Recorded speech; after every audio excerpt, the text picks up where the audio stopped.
মোমো। টান টানা, এটা হচ্ছে নাগা মোমো। খেয়ে অবস্থা 12টা হয়ে যাবে। জাহির আজকে বিকেল থেকেই সর্দি ঠান্ডা জ্বরেও একটু খারাপ লাগতেছে ওর। ভাবলাম ওকে ঝাল কিছু খাওয়াই। প্রথমে প্ল্যান করছিলাম ফুচকা। ফুচকা খেতে চাইছিল, বাট ফুচকা আমার আজকের গরমটা অনেক বেশি, এজন্য আমার আর বানাতে যেতে ইচ্ছে হচ্ছে না কিচেনে। তারপর হচ্ছে আমরা হঠাৎ মনে পড়লো কলাতলির ওইখানে একটা মোমো পাওয়া যায়।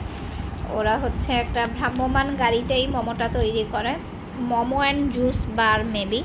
আমরা এর আগে এটার ভিডিও দিয়েছিলাম, তো ওদের মোমোটা খুব ভালো লাগে। এটা জ্যানের জন্য হচ্ছে চিকেন মোমো আনছি।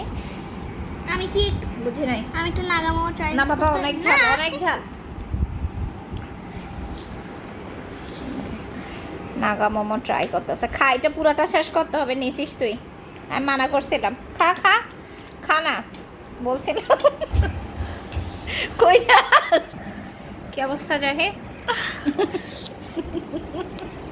নাগা মোমোটা আসলে অনেক স্পাইসি। একটা বক্সের মধ্যে 5 পিস ছিল। আমি একটা খেয়েই আমার অবস্থা খারাপ। জেনকে অনেক নিষেধ করছি না খাইতে, তারপরও হচ্ছে আমার হাত থেকে কেড়ে নিয়ে খাইছে। এই যে দেখা যাচ্ছে, এটা হচ্ছে বোম্বে মরিচ। আমি একটা খেয়ে আমি আর খেতে পারতেছি না। জেন এক কামড় খেয়ে এখন পানি খাইতে দৌড় দিছে। কান ব্যথা করে। আর এটা হচ্ছে জেনের চিকেন মোমোটা, এটাও অলমোস্ট সব খেয়ে ফেলছে। আর এইখানে গ্রিন চিলি একটা সস ছিল, টমেটো সস ছিল, আর চিলি ফ্লেক্সের একটা সস ছিল। আমি সবগুলো একসাথে মিক্স করেই খাচ্ছিলাম, কিন্তু নাগা মোমো একটা খেয়েই খবর হয়ে গেছে। কি অবস্থা? ভালো না, আর একটু খাও। লাল বমি মরিচ পাইছি। খাইছো কোনো? আমি মানা করছিলাম তোমাকে।